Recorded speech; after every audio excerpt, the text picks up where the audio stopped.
Good morning student. Today we will discuss about the part of geography. So topic is development of resources.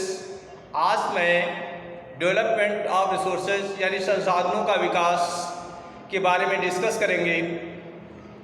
जैसा कि हम सभी जानते हैं कि जो रिसोर्सेज होते हैं वो हमारे इन्वायरमेंट में पाए जाते हैं और ये जो है फ्री गिफ्ट ऑफ नेचर यानी ये प्रकृति के निःशुल्क उपहार के रूप में इन्हें जाना जाता है।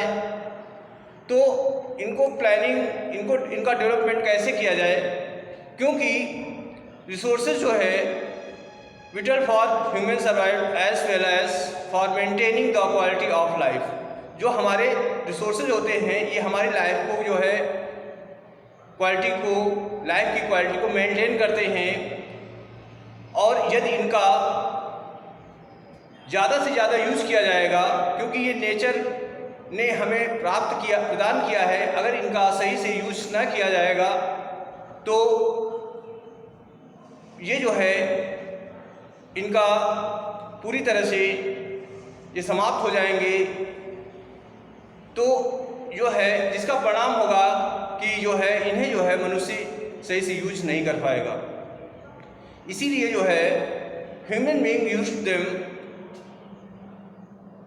अगर इनको मनुष्य जो है अत्यधिक यूज करता है तो बहुत सारी समस्याएं क्रिएट होती हैं, बहुत सारी प्रॉब्लम्स क्रिएट होती हैं। तो इसलिए मनुष्य को ये चाहिए कि जो हमारे रिसोर्सेज हैं उनका सही से यूज़ करें, उनका डेवलपमेंट हो, उनका विकास हो। जब मनुष्य इनका अत्यधिक यूज करता है तो अलग अलग तरह की प्रॉब्लम्स क्रिएट होती हैं। कुछ प्रॉब्लम्स जैसे डिप्लेशन ऑफ रिसोर्सेज, यानी जो रिसोर्सेज है उनका क्षरण होने लगता है। मनुष्य जब ज़्यादा यूज़ करता है रिसोर्सेज का तो उनका क्षरण होता है, वो हमारे नेचर से धीरे धीरे जो है समाप्त होने लगते हैं। एक तो प्रॉब्लम ये होती है। दूसरी प्रॉब्लम ये होती है कि जो रिसोर्सेज होते हैं वो बेसिकली कुछ लोग होते हैं उनके हाथों में होते हैं, इंडिविजुअल पर्सन्स के हाथ में होते हैं, किसी इंडिविजुअल कम्युनिटी के हाथ में होते हैं। तो ये जो रिसोर्सेज हैं ये हमारे जो सोसाइटी को क्या करते हैं, वो 2 सेगमेंट में डिवाइड कर देते हैं। पुअर और रिच के सेगमेंट में हमारी सोसाइटी को जो है रिसोर्सेज जो है वो क्या करते हैं, सोसाइटी को डिवाइड कर देते हैं। तो इस तरह से जो रिसोर्सेज हैं वो हमारी सोसाइटी को डिवाइड कर देते हैं, और जब इनका अत्यधिक यूज किया जाता है तो जो रिसोर्सेज हैं उनसे तरह तरह की समस्याएं क्रिएट हो जाती हैं। जैसे ग्लोबल वार्मिंग है, ओजोन लेयर डिप्लेशन होता है, इन्वायरमेंट पोल्यूशन होता है, और जो है लैंड डिग्रेडेशन होता है।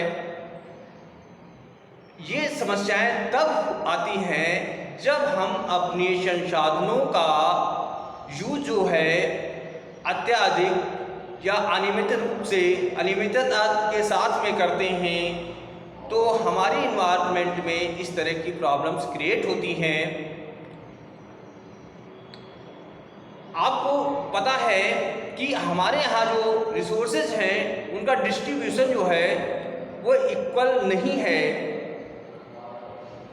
And equitable distribution of resources has become essential for a sustainable quality of the life.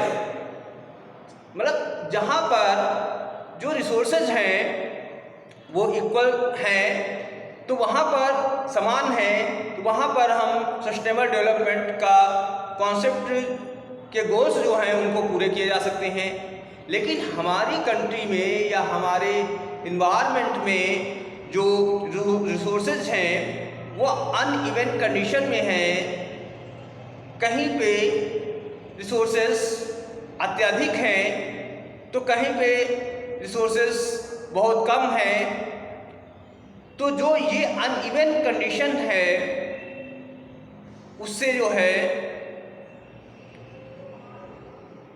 हमारे कंट्री के सामने तरह तरह की प्रॉब्लम्स क्रिएट होती हैं,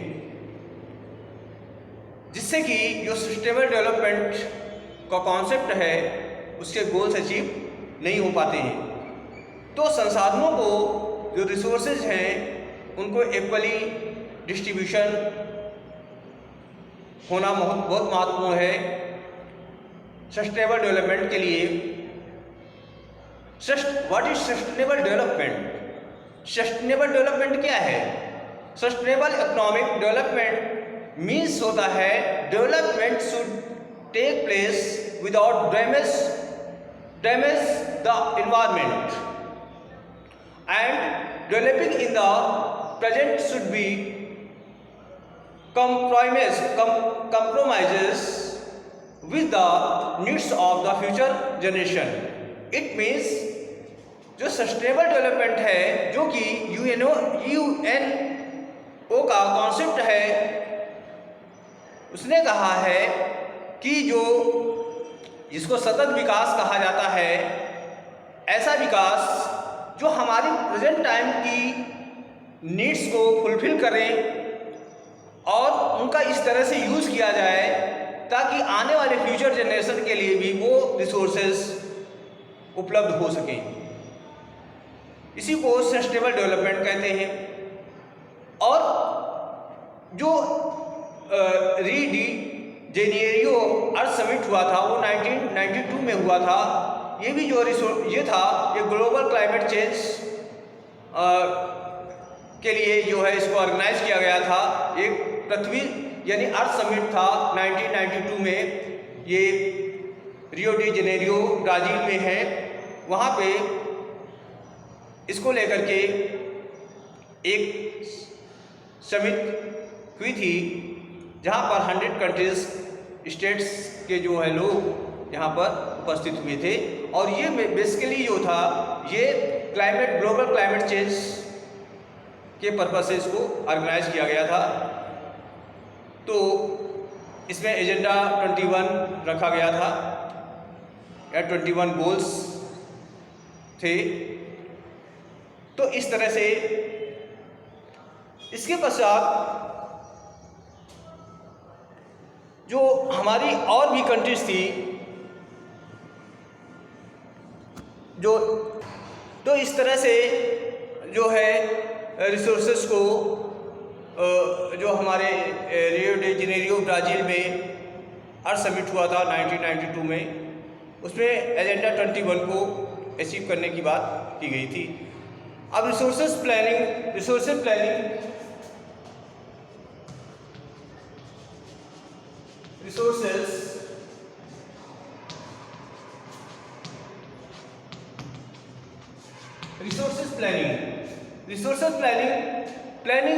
is the widely accepted strategy for judicious use of resources।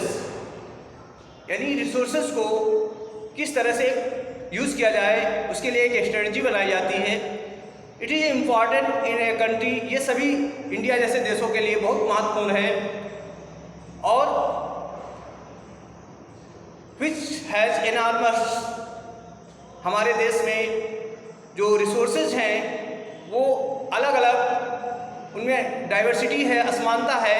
कहीं पर जो है रिसोर्सेज अधिक हैं, कुछ जो स्टेट्स है, रीजन्स हैं वो रिच हैं टाइप ऑफ रिसोर्सेज में, और कुछ जो है वहाँ पर रिसोर्सेज कम हैं।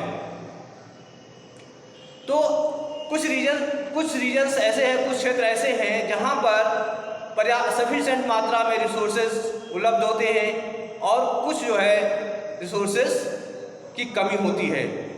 जैसे एग्जाम्पल के तौर पे देखिए, जैसे कुछ जो है जैसे स्टेट्स हैं, जैसे झारखंड है, छत्तीसगढ़ है, मध्य प्रदेश है, ये रिच हैं किसमें? मिनरल्स में।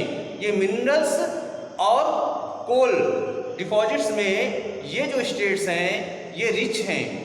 वहीं पे अरुणाचल प्रदेश और जो अरुणाचल प्रदेश है यहाँ पर पर्याप्त मात्रा में जो है पर्याप्त मात्रा में वाटर रिसोर्सेज हैं, लेकिन यहाँ पर इंफ्रास्ट्रक्चर की कमी है।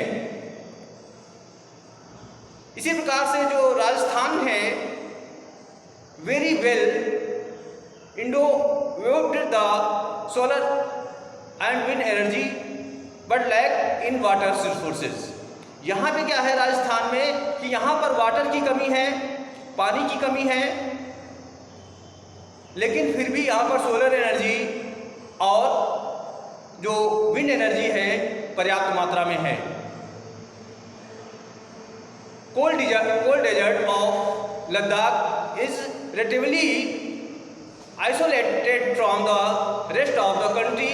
It is very rich cultural heritage but it is deficient in water। यहाँ पे पर्याप्त मात्रा में पानी है, infrastructure and some vital minerals। This calls for balanced resources planning at the national, state, region and local